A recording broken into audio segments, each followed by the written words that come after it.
everyone, and happy Easter. I'm Trey, and I am so pumped for what's about to happen. Now, before we get started, there's only one thing you need to know. Easter Jam is for everybody in your family. So, if you're a teenager, this is for you. College students, you too. And if you're a younger kid, get ready.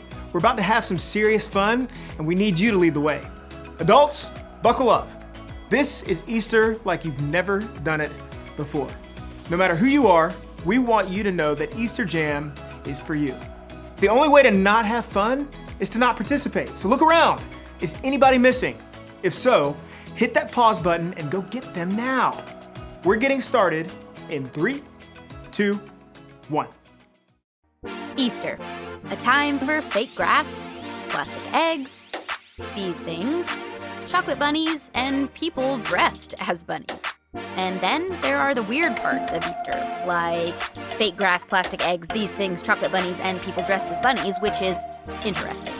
But what does all this stuff have to do with Easter? And if this holiday is about more than candy and wearing uncomfortable clothes to church and lunch with your relatives, what makes Easter happy?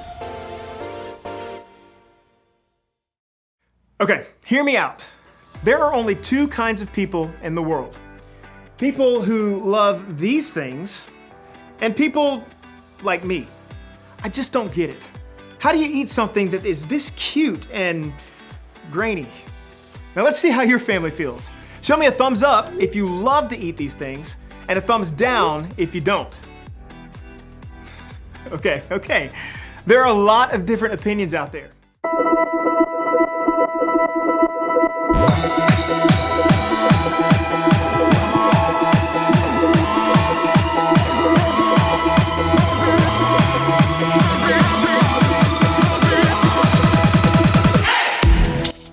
Hi everybody, we want to share with you a game that we do around Easter with our family, and we got it from the Winstroms and the Newtons, some friends in Illinois, and it's called an egg war, and it's a lot of fun.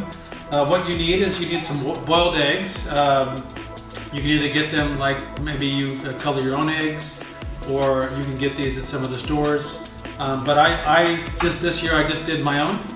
And you can do a little fun, have a little fun decorating in different ways if you want. But don't spend too much time on that because your egg is going to get potentially cracked up. So the way the egg war works is that you take your egg and you put your arms like this. Sometimes you need a little bit of something to lift an arm up so that it's about the same height. So you can pick all kinds of different books to do that, different ages. And what we do in our family is we pick numbers. So randomly, different people get a number, and then one will go with 6, 2 will go with 5, and 3 and 4, and then they go like that. And so it starts off where somebody holds the wrists, so you don't do too much moving and cheating. You can both hold them if you want. And then you go 1, 2, 3, 4, I declare an egg war. And then you're looking for an opportunity to trash the other person's egg. And then there's a winner and a loser. I'm the winner, and Beth on this one is the loser. If you want to have more fun, you can use the backside of the egg as well. And you can do 2 out of 3, or the first 2, and you can do it that way. So lots of different ways to do this. But we hope that you'll have fun doing 1, 2, 3, 4. I declare an egg war. Have a great time. Have a great Easter, everybody. Bye-bye.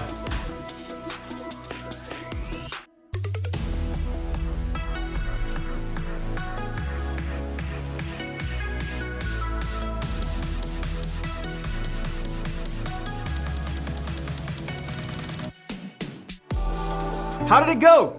Who won? I want pictures. You can post them with the hashtag EasterJam2020. Now, I have to admit, this was a lot more fun than I thought. And also, this happened. Jeez. All right, you ready for another game?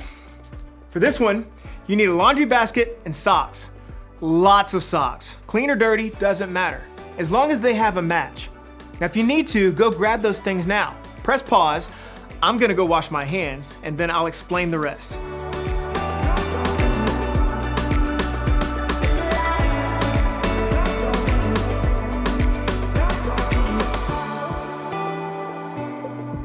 Got your basket and socks?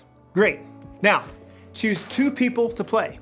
You'll also need 2 people to be scorekeepers. And to get started, dump all the socks on one side of the room. Don't worry, those socks will make their way back to the basket real soon.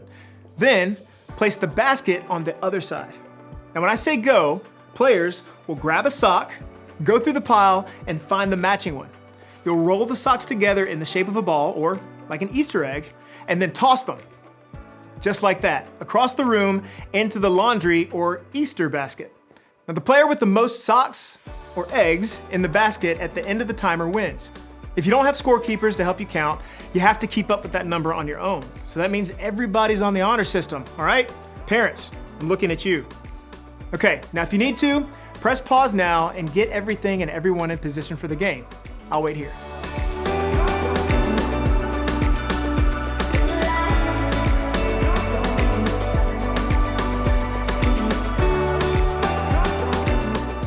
Everybody ready?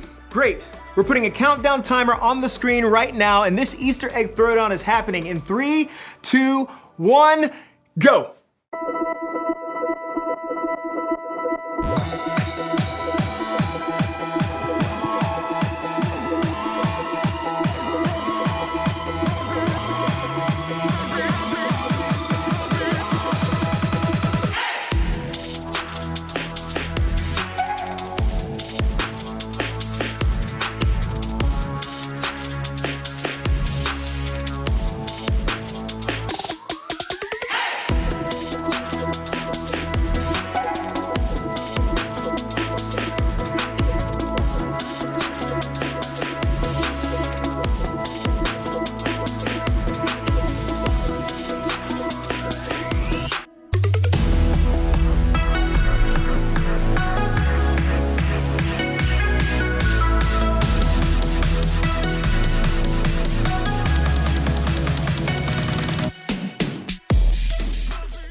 All right, families, come back over here. Come on back. Who won? Okay, that was wild. And whoever won gets socks. Okay, just kidding. But adults, make sure whoever won the challenge gets a special treat today. Now, I hope you're having fun so far. We're celebrating because today is Easter. And if you don't know the whole story of Easter, that's okay.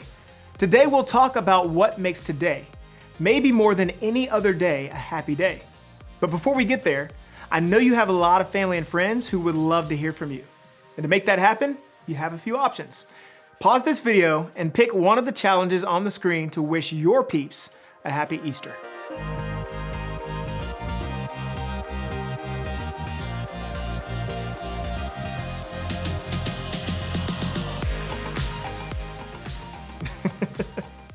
Okay, so I just got like 9 texts from my crew saying happy Easter. Thanks, fam. Real nice.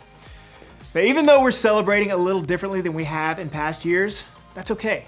Easter is still happy. And that's not just because of peep wars or Easter baskets or chocolate bunnies, although those things are awesome. It's still happy because of what happened thousands of years ago at the first Easter.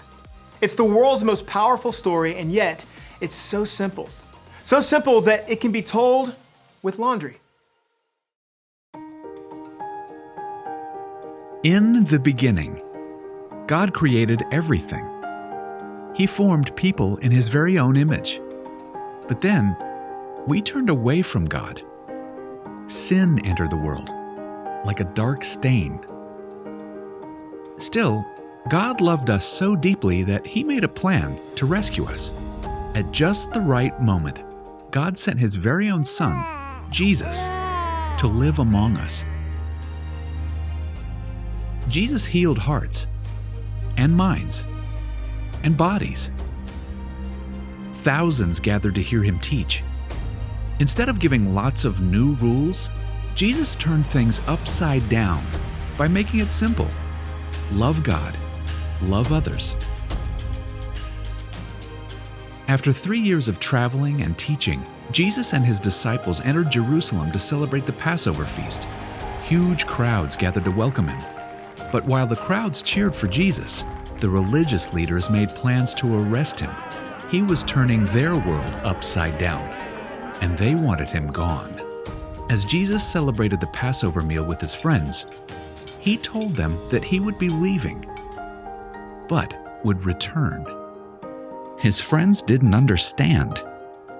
That night, one of Jesus' followers, Judas, led soldiers to arrest him. The religious leaders gave Jesus a fake trial and then sent him to Pilate, the Roman governor, who could have him killed. Pilate found Jesus had broken no law and tried to release him. But a mob called for Jesus to be killed. Pilate gave in and handed Jesus over to the Roman soldiers.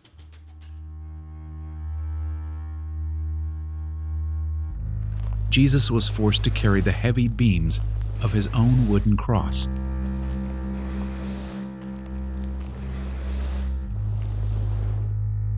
On a hill called Golgotha, the soldiers nailed Jesus' hands and feet to the rough wood. The soldiers and people who passed by laughed and mocked him.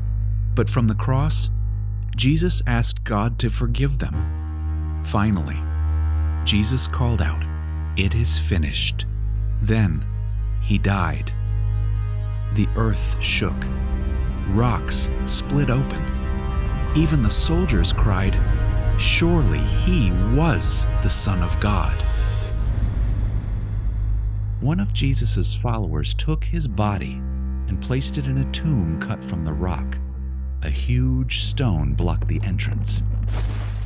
Jesus' friends were devastated.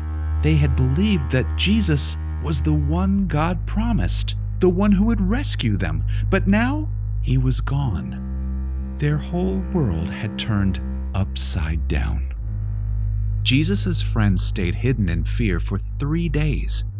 But early Sunday morning, Mary Magdalene, a close friend of Jesus, hurried to the tomb. She planned to anoint Jesus' body with special spices. As Mary neared the tomb, she saw the stone had been rolled away. The tomb was empty. Mary turned to see a man standing near. She didn't recognize him until he said, "Mary." It was Jesus, alive. Jesus told her, "Do not hold on to me. I have not yet ascended to the Father. Instead, go to those who believe in me." Jesus, God's Son, became like us to lay down his life. Through God's power, he defeated death for all of us, and sin was washed away. One day, he's promised to return, so we can live with him forever.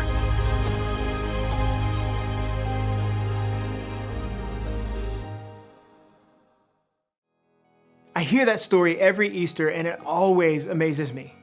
I mean, God sent Jesus to the world to remind me that he is greater than anything that can go wrong in my world. The simple fact that Jesus came back to life is proof to me that I can face anything bad that happens. I like to think about it this way. I can because Jesus is alive. I can keep loving because Jesus is alive. I can be brave because Jesus is alive. I can have hope because Jesus is alive. Here's an idea. Take a few minutes and add to this list of things you can do because Jesus is alive. Answer this question as a family. How would you fill in the blank? I can because Jesus is alive. Pause the video while you discuss. And when you're finished, meet me back here.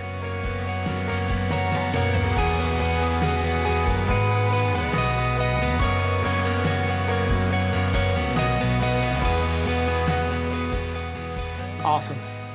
I love conversations like these because remembering what God has done in the past helps me to trust him with what's going on in my life right now.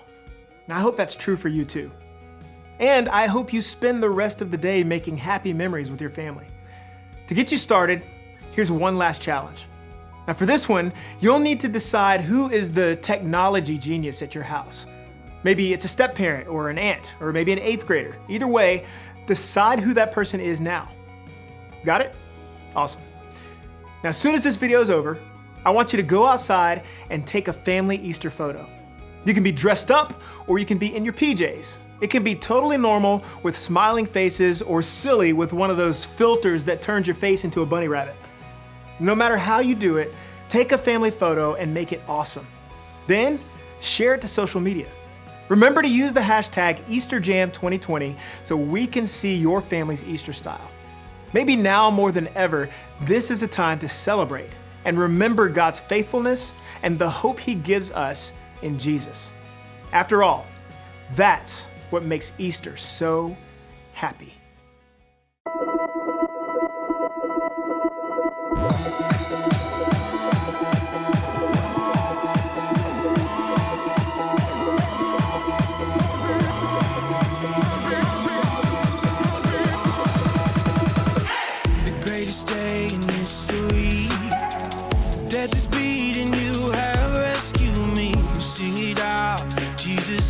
Alive. The empty cross, the empty grave, life eternal, you have won the day. Shout it out, Jesus is alive. He's alive. Oh, happy day, you wash my sin away. Oh, happy day, happy day.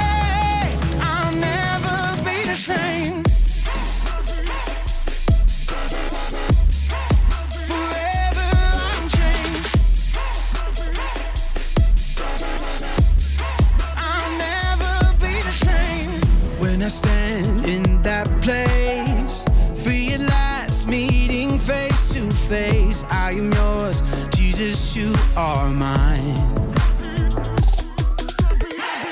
In this joy, perfect peace, earthly pain finally will cease. Celebrate, Jesus is alive.